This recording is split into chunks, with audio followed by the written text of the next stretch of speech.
नमस्कार मेरे प्यारे दोस्तों, मैं हूं आपका होस्ट शेफ धीरज। आज इस क्लास में हम लोग सीखने वाले हैं कुछ इंपॉर्टेंट टर्म्स के बारे में जो कि हम लोग अपने स्टार्टअप्स में या बिजनेस में यूज़ करते हैं। इन टर्म्स को समझना बहुत ही ज़्यादा ज़रूरी है अगर आप फ्यूचर में कोई अपना स्टार्टअप करना चाहते हैं या ऑलरेडी आप कर भी रहे हैं और आप अपने बिजनेस को या अपने स्टार्टअप को दूसरों को समझाना चाहते हैं, तो इन सब टर्म्स का आपको पता होना चाहिए। तभी जाके आप अपने प्रोडक्ट को, अपनी सर्विसेज को लोगों तक बता पाएंगे और मार्केट में उन्हें ज़्यादा से ज़्यादा फैला पाएंगे और एक बड़ी फंडिंग के लिए भी आप बाद में जा सकते हैं।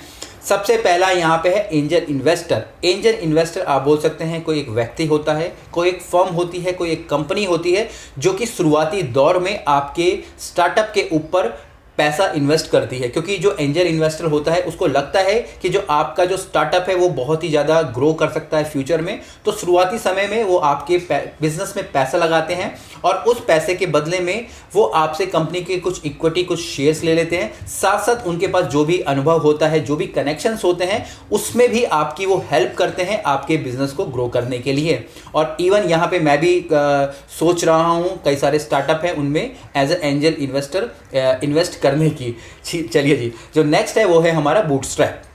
जिस प्रकार से पहले वाले टर्म में मैंने बताया कि भाई कोई बाहर से हम लोग कोई पैसा दे रहा है, बूटस्ट्रैपिंग में होता है क्या है कि आप कहीं से भी किसी से भी पैसा नहीं लेते हो, सारा का सारा पैसा आपका ही होता है। चाहे आप अपने फ्रेंड से ले रहे हो, अपनी फैमिली से ले रहे हो या खुद ही कहीं ना कहीं से लोन करके अपने बिजनेस को आगे बढ़ा रहे हो, सेम बिजनेस को चला रहे हो या नई ब्रांचेस खोल रहे हो। आप बोल सकते हैं आप अपने बलबूते के ऊपर अपने बिजनेस को आगे बढ़ाने की कोशिश करते हो या चलाने की कोशिश करते हो।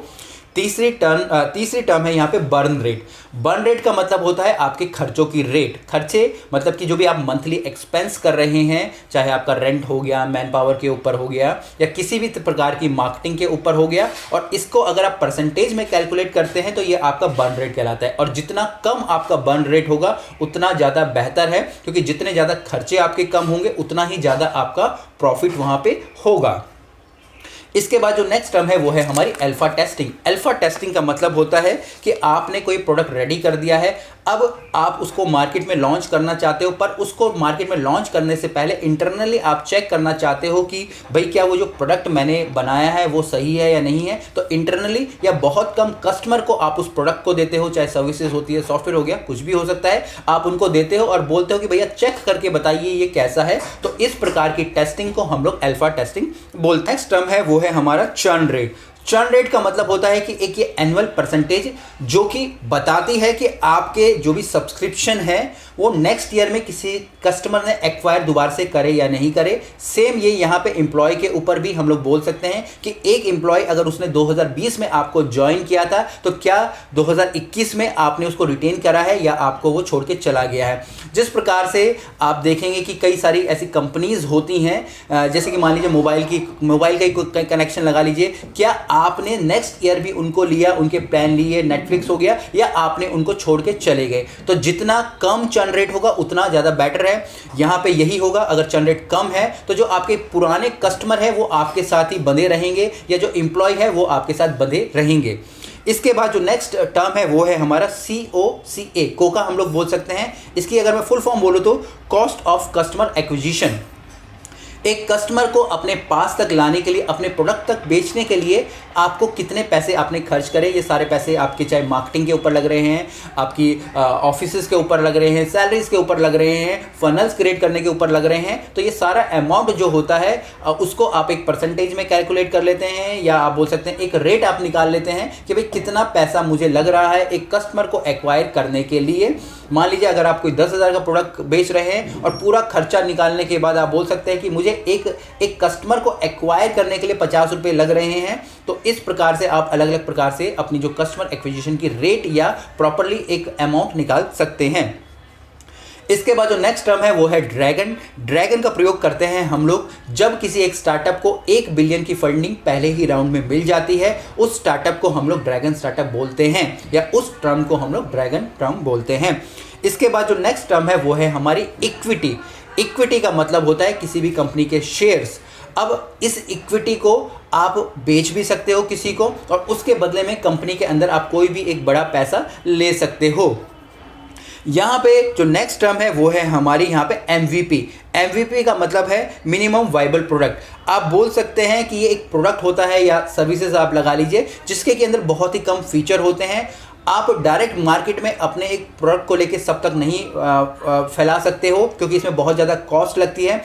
वहीं आप एक छोटा मॉडल या बोल सकते हैं एक मिनिमम वाइबल प्रोडक्ट रेडी कर लेते हो और उसको लोगों तक लेके जाते हो जिसमें कि कम फीचर्स हो सकते हैं, चाहे वो सॉफ्टवेयर हो, कोई सर्विसेज हो, कोई प्रोडक्ट हो, और लोगों को बोलते हैं कि आप इसे ट्राई कीजिएगा। और जब वो चीज़ सक्सेस हो जाती है फिर आप उसको एक ग्रैंड तरीके पे, एक बड़े तरीके से पूरी मार्केट में उसको आप लॉन्च कर सकते हो। इसके बाद जो नेक्स्ट है वो है हमारी पिच डेक। पिच डेक आप बोल सकते हैं एक प्रेजेंटेशन होती है, चाहे PPT आप बोल दीजिए, किसी भी फॉर्म में बोल दीजिए, जिसमें आप अपनी कंपनी के बारे में, आपकी कंपनी की हिस्ट्री होगी, आपका विजन हो गया, मिशन हो गया, आप क्या प्रॉब्लम सॉल्व कर रहे हैं, आपके फाउंडर्स कौन हैं, आपकी बर्न रेट क्या है, आपकी चर्न रेट क्या है, ये बूटस्ट्रैप है क्या कोई, और फ्यूचर में आप किस प्रकार का बिजनेस करेंगे, ये सारी की सारी चीज़ें आपकी पिच डेक के अंदर होती हैं जो कि आप लोग पिच करते हो अपने इन्वेस्टर को फंडिंग के लिए। इसके बाद जो नेक्स्ट टर्म है वो है हमारा रेवेन्यू मॉडल।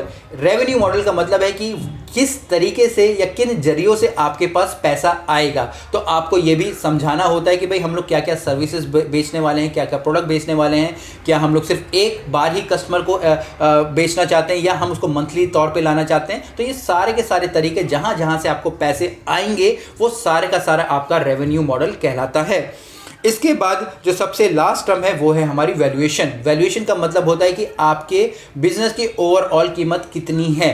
ठीक है जी, अगर मैं बोलता हूं कि मैं जो भी काम कर रहा हूं वो 1 करोड़ का है, ठीक है जी, तो उसकी वैल्यूएशन 1 करोड़ की होगी, पर मुझे ये समझाना पड़ेगा कि मैं उसको 1 करोड़ का क्यों बोल रहा हूं। आपने देखा होगा कि भाई हम बोल देते कि भाई इस स्टार्टअप को इतने बिलियन की फंडिंग मिल गई, उतने वैल्यूएशन पे, वैल्यूएशन हमेशा ज़्यादा होती है। और या फिर इसको मैं सिंपल ढंग से समझाने की कोशिश करूं, मान लीजिए आप कोई घर खरीद लेते हैं और आप उसको फ्यूचर में बहुत ही ज़्यादा महंगा बेच सकते हैं। आप लोगों को ये बता सकते हैं कि भाई ये देखिए ये कॉर्नर का दुकान है, कॉर्नर का मकान है, और फ्यूचर में आप यहाँ पे दुकान खोल सकते हो, कोई पार्लर खोल सकते हो, कोई एक रेस्टोरेंट खोल सकते हो, और आप उनको समझा सकते हो कि इसकी वैल्यू इसलिए ही इतनी ज़्यादा है। तो इस प्रकार से आप अपने बिजनेस की वैल्यूएशन कर सकते हैं। तो यही सारी टर्म्स थी जो कि आपको एक स्टार्टअप को स्टार्ट करने से पहले जाने की ज़रूरत होती है, या ऑलरेडी आप कोई स्टार्टअप कर रहे हो तब भी आपको इनको जानना जरूरी है। कुछ भी क्वेश्चंस हो कमेंट्स हो नीचे लिखिएगा। फिर मिलेंगे एक नए वीडियो में, तब तक के लिए जय हिंद।